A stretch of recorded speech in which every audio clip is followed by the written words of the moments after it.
accusing of deterred from entering the door because of protests outside. But a year on, intimidation is worse than ever because it is not being enacted. Can she look into why that is and fix this now? Well, I'm very happy if she's got an example of where that is happening. If she wants to raise it with me, I'll look at that specific example. In its 2021 census, the Office for National Statistics estimated that there are 260,000 transgender people in the UK. Does the Minister agree with the separate Office for Statistics regulation that due to skewed methodology, this number is likely to have been a huge overestimate?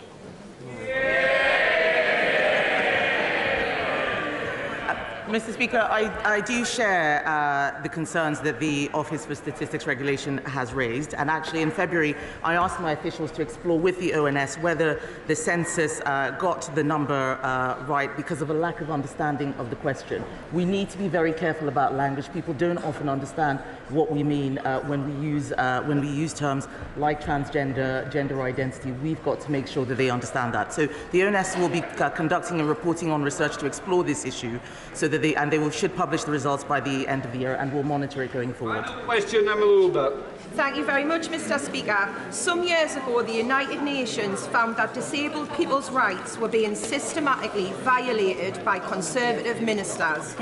Recently, the EHRC found that nothing at all has changed. Is the Minister not ashamed? I thank the honourable lady for her point.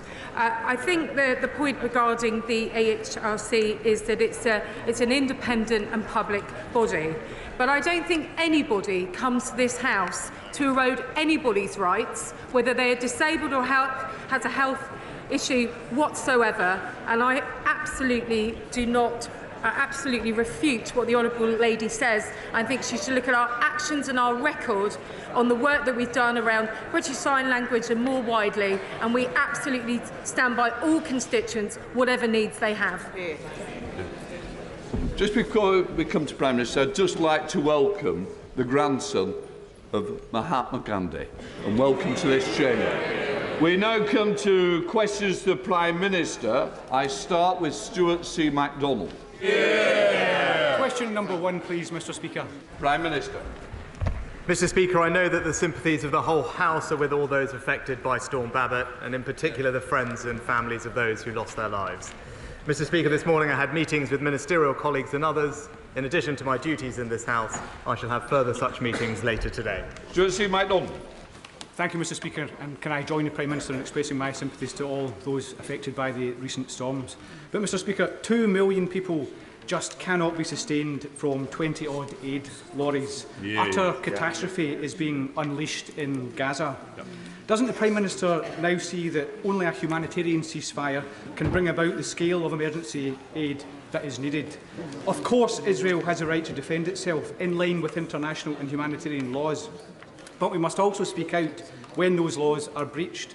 So surely he agrees that depriving 2 million civilians, 1 million children of food, of water, medicines and fuel is not in accordance with international law.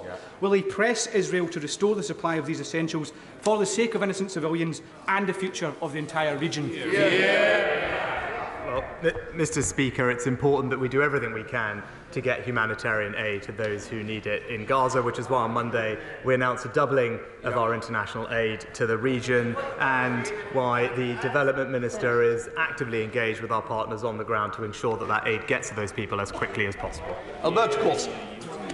Thank you, Mr. Speaker. Double child rapist and murderer Colin Pitchfork had yet another parole review hearing only a few weeks ago. I thank the Justice Secretary for having listened to me and engaged the reconsideration mechanism rule.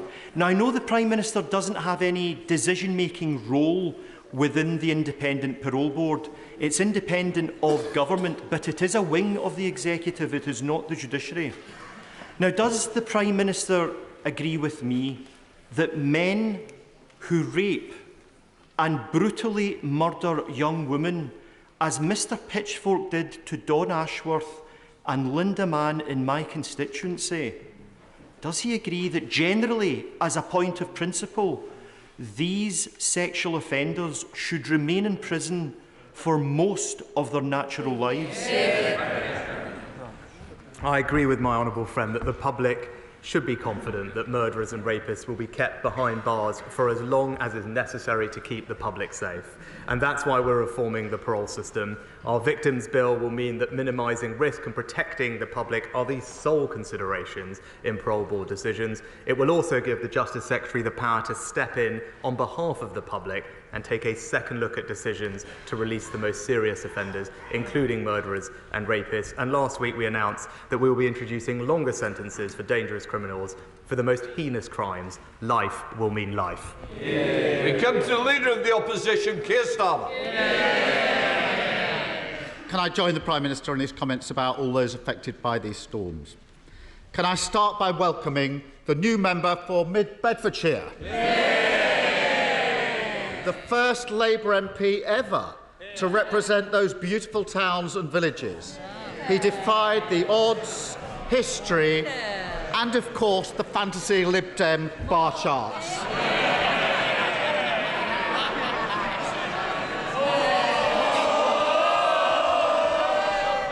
Can I also welcome the new member for Tamworth? She will be a powerful representative for her constituents. Is the Prime Minister as relieved as I am that those constituents are not burdened with his defeated candidate who told them, don't worry, Mr Speaker, I'm going to sanitise this, to F off if they're struggling with the cost of living? Well, Mr Speaker, I'm proud of what this government is doing to support the most vulnerable over the past year. But, Mr Speaker, can I in fact join him in welcoming the new members to their places? After all, I suspect the new member for Mid-Beds may actually support me a little bit more than the last one.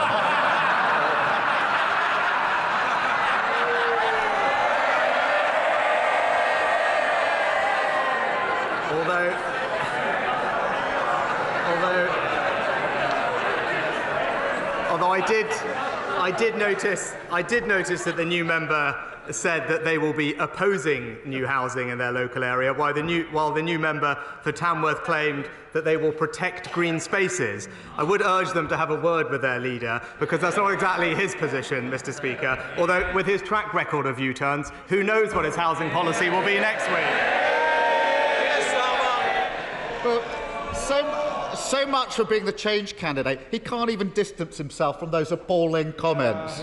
But I do have to ask him, where on earth does the Prime Minister think his candidate got the idea in the first place that throwing expletives at struggling families was his government's official position? Prime Minister. Well, Mr Speaker, let's just look at the record of what this government is doing to help those people. Paying for around half of a typical family's energy bill over the last year, support worth over £1,500. For the most vulnerable in our society, receiving £900 in direct cost of living support, record increases in the national living wage, record increases in welfare, and this winter, Mr Speaker, pensioners to receive an extra £200 or £300 alongside their winter fuel payment to help them through what we know is a tough time. All of that, Mr Speaker, significant support funded by this government, all of that would be put at risk by Labour's reckless plans to borrow £28 billion a year. He keeps boasting about how great things are. The voters keep telling him he's got it wrong. But I can see why the Tamworth candidate thought he was just following government lines. Annalisa and her 2 children lived in their home for 8 years. In May, they were kicked out with a no-fault eviction notice. Despite his government's pledge to scrap no-fault evictions, this week the Prime Minister crumbled to the landlords on his own backbenches and killed the policy. What message, other than the message delivered by his candidate in Tamworth, could Annalisa possibly take from that? Prime Minister. Mr Speaker, we've taken significant action to help renters like Annalise and others. We've capped holding deposits at 1 week. We've protected tenants from rip-off tenancy fees, delivered almost 500,000 affordable homes for rent, and halved the number of percentage of substandard homes in the private rented sector, and strengthened local authority enforcement powers, because this government is delivering for renters. But we are also, Mr. Speaker, trying to ensure the new generation can buy their own home. So perhaps he can explain to Annalisa and thousands and millions of others why, when we brought forward plans to unlock 100,000 new homes, he stood in the way of that.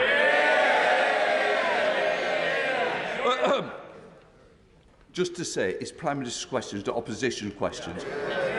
Keir Starmer. Sorry, Prime Minister. It is Prime Minister's questions. I don't need you nodding against my decision. Yes. Well, I'm sure Annalise and her children, who've now been evicted, will take great comfort from that non-answer.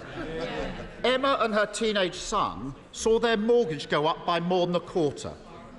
They may think this is funny. This is real life. After 16 years of dutifully paying their mortgage, for the first time, she's having to choose between new shoes for her son and putting the heating on. All because his party crashed the economy, pushing mortgage rates to their highest levels in decades.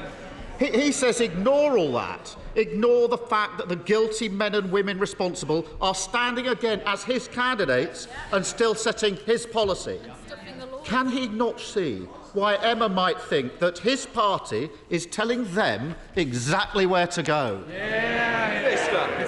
Mr. Speaker, he keeps talking about the mini-budget. I won't ask him a question, Mr. Speaker. Well, I will just point out he did actually support 95% of the things in that mini-budget, which I didn't, Mr. Speaker. But again, he's had a whole summer to get on top of the details. He's still ignoring the fact that rising interest rates are a global challenge. They are at their highest level in America and Europe for more than 20 or 30 years. Mortgage rates have doubled in America, trebled in Europe. Now, what we do want to do to help mortgage holders is ensure that they can use the mortgage charter that we've agreed with the banks. And thanks to the steps that we've taken, someone with a £200,000 property with about £100,000 left on their mortgage could save over £350 a month and lock in a new deal 6 months before theirs ended, and repossessions will be prohibited for 12 months from the first missed payment. He might have missed that policy is twice as generous as Labour's. Absolutely tone deaf. In every cafe, pub and supermarket in Britain having the same conversation. We can't afford that. Put it back on the shelf. It's too expensive. He is completely oblivious, just patting himself on the back. Emily and Jamie have worked hard and saving for years to buy their own home. They were nearly there last year, but he scrapped house building targets because his backbenchers pushed him around. House building has fallen off a cliff, shattering the simple dream of home ownership for people like Emily and Jamie. Can the Prime Minister now see that actually his candidate in Tamworth was just loyally following the party line? Prime Minister. Mr. Speaker, I think these prepared lines really aren't working for him anymore. He literally asked a question. He literally asked me a question about the support that we're providing for mortgage holders. I gave him the answer to that question, and then he read from his script to say that we hadn't answered the question. We're providing significant help for all these people. He's moved on to housing targets, but here's the record. 2.5 million additional homes. Housing starts double what we inherited from the Labour Party. Housing supply up 10%, on track to deliver 1 million new homes, and a record number of first-time buyers, Mr. Speaker. But again, he brings up his candidates in Tamworth and Mid-Beds. As we open this session, he's now saying he wants to build homes. Well, both of those candidates want to say that they want to block new homes in their constituency.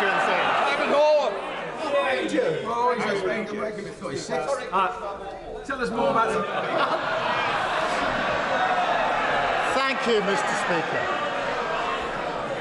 Mr. Speaker, across our country, the British people are rolling up their sleeves and getting on with it, doing their best in the face of a punishing cost of living crisis and a government that has abandoned them.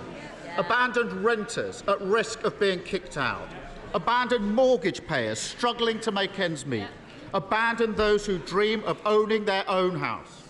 The truth is, his candidate in Tamworth summed up perfectly just how his and his Tories are treating the British public. So will he just call a general election and give the British public the chance to respond, as they did in Selby, Mid-Beds and Tamworth? They've heard the government telling them to F off, and they want the chance to return the compliment. Mr. Speaker. Prime Minister. Mr. Speaker, look, as we saw with his recent decisions on actually building new houses, politicians like him always take the easy way out, Mr. Speaker, whereas we're getting on making the right long-term decisions to change this country for the better on net zero, on HS2, on a smoke-free generation, on education and energy security.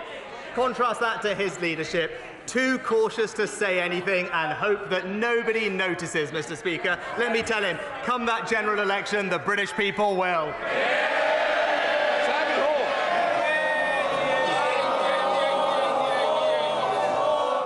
I said "oh," not more. Oh.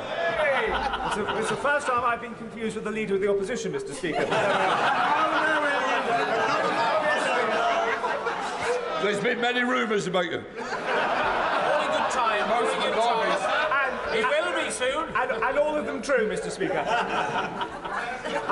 Like me, my right honourable friend has the honour and privilege of representing a rural constituency.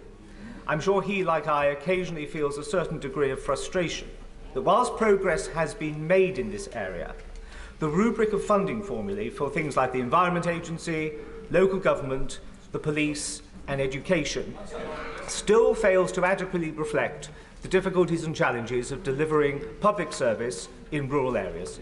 Can my right honourable friend, the Chancellor and the wider government use the opportunities of both the autumn statement and the forthcoming budget to explore these issues further, to give a better delivery of service for his constituents and for mine?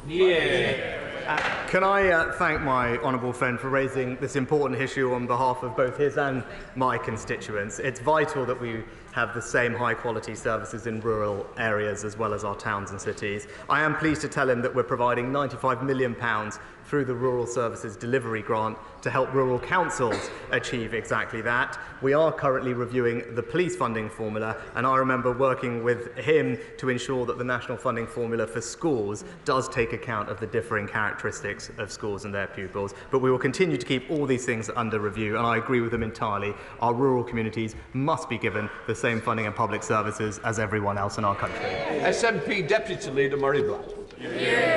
Thank you, Mr. Speaker. Yesterday, the UN warned that hospitals in Gaza had just 48 hours of fuel left to keep their electricity going. That was 28 hours ago. The electricity runs out tonight. Now, we have a human responsibility to all the people in Gaza, but we have a particular responsibility for UK citizens, some of whom are in those hospitals with no food, no water, no medicine and no way out. So I want to ask the Prime Minister, how much worse does the situation have to get before he will join us in calls for a humanitarian ceasefire? Well, Mr. Speaker, from the start, we have said that the first and most important principle is that Israel has the right to defend itself under international law. Our support for that position is absolute and unchanged.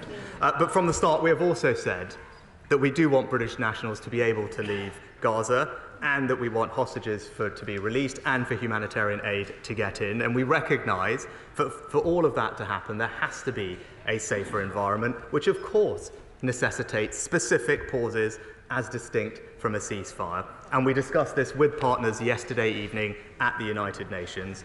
And we have also been consistently clear that everything must be done to protect civilians in line with international law and continue getting more aid flowing into Gaza. Murray Black. Mr. Speaker, the growing calls for a ceasefire is also about calming the situation in the broader region, especially the West Bank. UNICEF has reported over 2,000 fatalities and over 5,000 injured children since the conflict began due to unrelenting attacks. If we ignore this, we risk pouring petrol on a fire in a place that only requires a spark to ignite. Can the Prime Minister understand that joining calls for a ceasefire is now the best and maybe the only way to stop this conflict escalating beyond all control? Mr. Speaker, we do have to remember that Israel has suffered a shockingly brutal terrorist attack. Hamas is responsible for this conflict and has the right to protect itself in line with international law. As the UN Charter makes clear, we will continue to urge the Israelis to follow international law, whilst we also have to remember that Hamas cruelly embeds itself in civilian populations. But we are doing everything we can to get aid into the region. I'm pleased to say an RAF flight left the UK this morning for Egypt carrying 21 tonnes of aid for Gaza. The relief supplies include over 75,000 medical kits, solar lights, water filters for families and warehousing equipment. Our team are on the ground ready to receive. We will continue to do everything we can to increase the flow of aid, including fuel, into Gaza. Thank you, Mr. Speaker. In the matter of Wally's Quarry, my constituents in Newcastle-under-Lyme have been utterly let down and failed by the Environment Agency. Not only have they failed to prosecute a rogue operator for the repeated breaches of their permit, we now learn that all of their monitoring equipment for the last 7 years, including in your constituency, Mr. Speaker, has been grossly under-recording levels of hydrogen sulphide by a factor of approximately 2 or 3 times. That's the monitoring equipment that people have been relying on to tell them that their air is safe and clean to breathe. Given everything that's happened, we really need to see some proper action now. I've had enough with the EA, and my constituents have too. So will the Prime Minister do everything in his power to get a grip on this failing organisation? Well, my honourable friend is absolutely right to raise the concerns of his constituents. The Environment Agency's criminal investigation is ongoing, so I hope he can understand that I can't therefore comment further on it. But with regard to his concerns about the measurement inaccuracies, I have been assured and checked the Environment Agency is working swiftly to understand the scale of the problem. The Environment Secretary is currently monitoring the situation, and I have asked that she keeps my honourable friend regularly updated. Colin Eastwood. Mr. Speaker, a few short months ago the world came to Belfast to celebrate the Good Friday Agreement. At the heart of that agreement was the realisation that we could not use violence as a tool for revenge or to achieve our political aims. As 1,400 Israelis and almost 6,000 Palestinians lay dying and dead, when will the Prime Minister say enough is enough? When will he call for a ceasefire? When will he tell Israel to stop meting out collective punishment on the people of Gaza? And when will he and other world leaders insist on a political solution that involves a Palestinian state for the Palestinian people? Well, Mr. Speaker, as I said, an important principle is that Israel does have the right to defend itself under international law to ensure that attacks like this, which were brutal and horrific for their citizens, can't happen again, and we continue to support that position. But as I said, from the start, we've also wanted to ensure humanitarian aid can go in and hostages and nationals can come out. We recognise that that means there has to be a safer environment, which of course necessitates specific pauses as distinct from a ceasefire, and we discussed exactly this with our international partners yesterday at the United Nations and will continue to do so. And as I made clear on Monday, we have doubled down on our efforts to find a better future for the Palestinian people. It's been a feature of all our diplomacy in the region, and we will continue to give all our efforts to making that happen.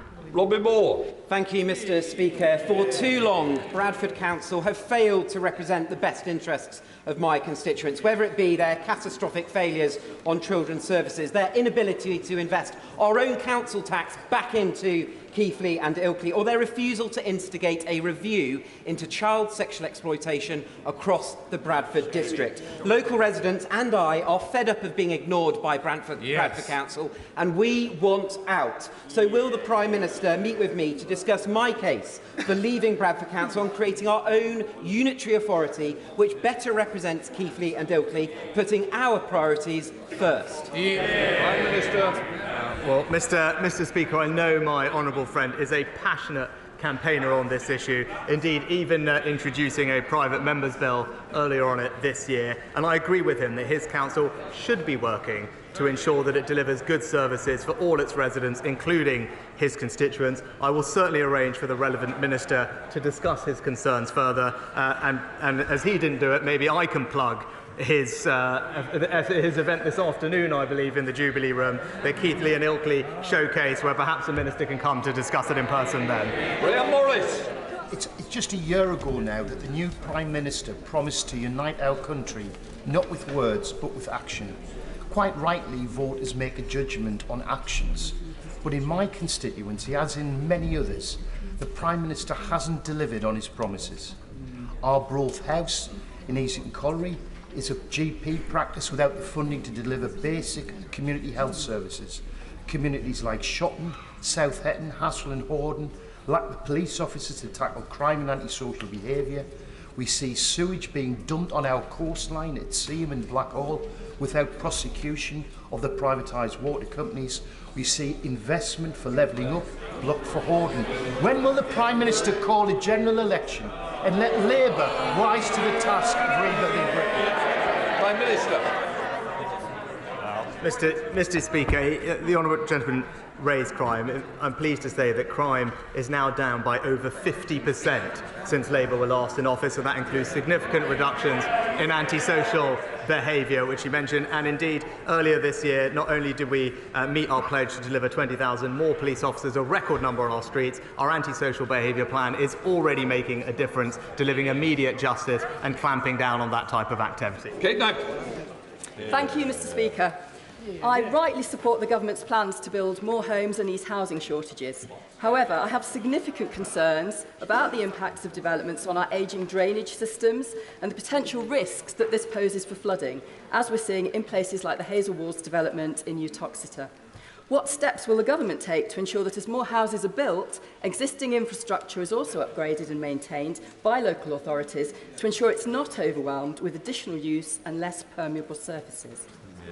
Prime Minister. Mr. Speaker, as my honourable friend knows, our traditional drainage systems are under increasing pressure, and that compares with the benefits of sustainable drainage systems, which work in a different way. It was already a requirement that sustainable drainage systems should be given priority in any major new developments and developments in flood risk areas. But earlier this year, we committed to requiring sustainable drainage systems in all new developments, in top of DEFRA's Plan for Water, which puts a statutory duty on water companies produce plans to set out how they will improve, maintain and extend our robust and resilient wastewater systems. Charlotte Little.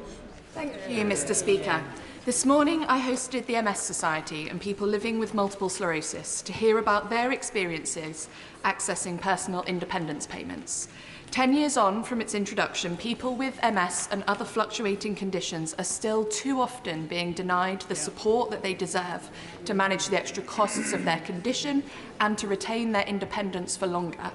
22,524 people with MS have signed a petition calling for a full review of PIP for fluctuating conditions, which is on its way to Downing Street right now. Will the Prime Minister listen to their call? Mr. Speaker, I'm very sorry to hear about the experiences of those suffering with MS that she mentions. I'll ensure the Work and Pension Secretary looks at their concerns and writes to the Honourable Lady. Sir Peter Bottomley, Father of the House. We know some duck serious questions today, aiming for electoral advantage in the future. Can I note that the Prime Minister prefers to take decisions that will benefit the country now in the longer term, so that we can have more jobs, better education and a shared prosperity? Prime Minister.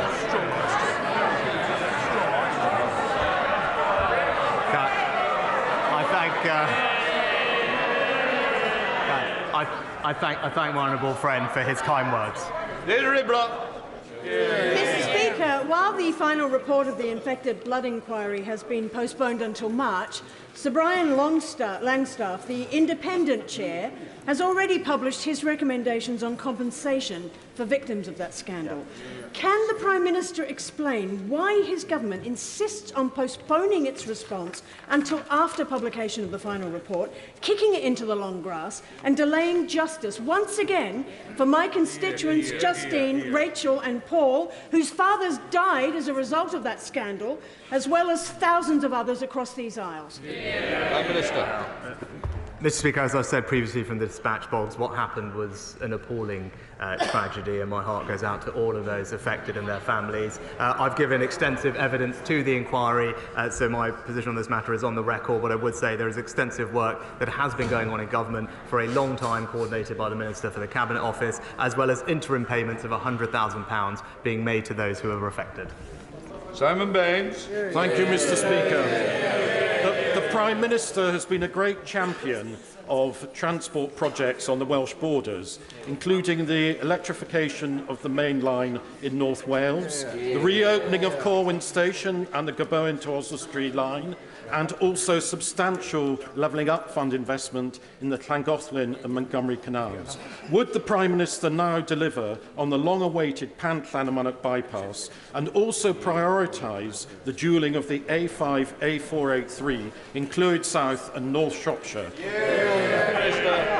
Well, Mr. Speaker, we are making significant improvements to our cross-border rail services across the Union. Thanks to our decision on HS2, we can now provide an unprecedented £1 billion of investment to fund the electrification of the North Wales main line that will ensure reliable, punctual journeys between North Wales and multiple cities across north and west of England. We also are continuing to develop the Plant-Llanymynech bypass scheme in our next round of the road investment plans, and this section of the A5 in England will be considered by National Highways as part of the Midlands to Gloucestershire to Wales route strategy. Lillian Greenwood. Thank you, Mr. Speaker. It's important that the COVID inquiry has all the relevant documents. That's what the public, including thousands of bereaved families, expect and deserve.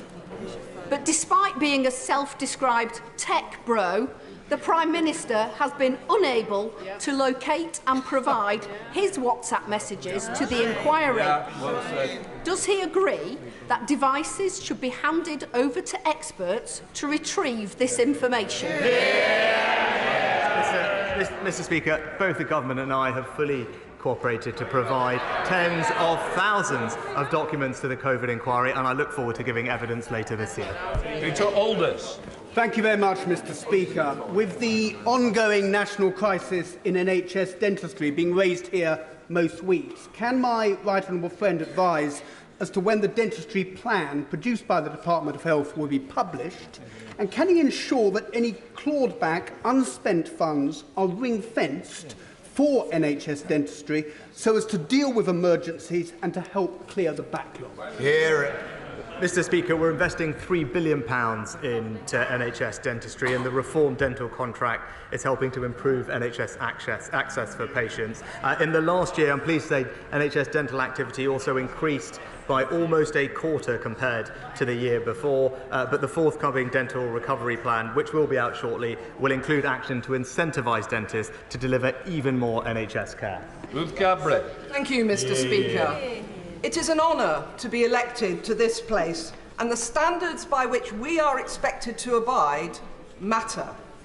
So does the Prime Minister accept that it was ill-judged for him to fail to declare to Parliament that companies linked to his wife had benefited to the tune of £2 million from a fund he had set up as Chancellor? Will he correct the record now? Shocking. Mr. Speaker, it's worth bearing in mind that the Labour frontbenchers backed the Future Fund when it was introduced. Indeed, they were calling for more funding for it, not less.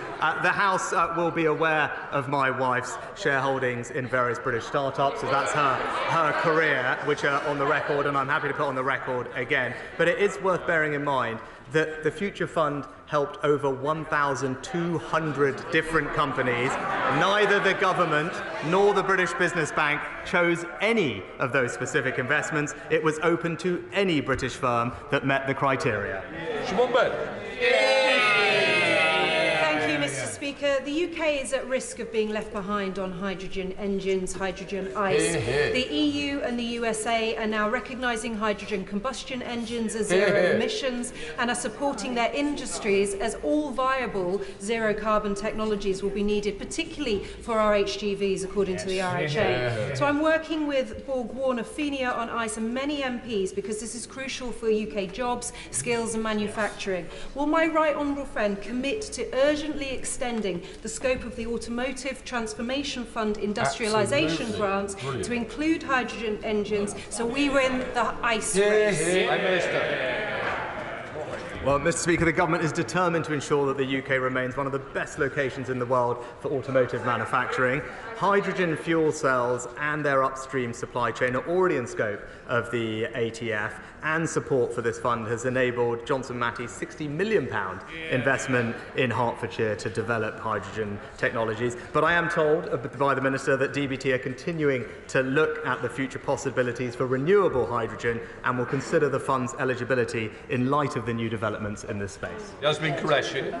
Thank you, Mr. Speaker. There's an email in my inbox from a constituent who has family in Gaza. It reads, "My heart can't handle this anymore. We are being massacred, relentlessly bombed, homes are being destroyed, no water, no food, no electricity. Save the Children reported that one child is killed every 15 minutes. And as I speak, the lives of 130 babies in incubators are in danger if fuel does not reach their hospital in time.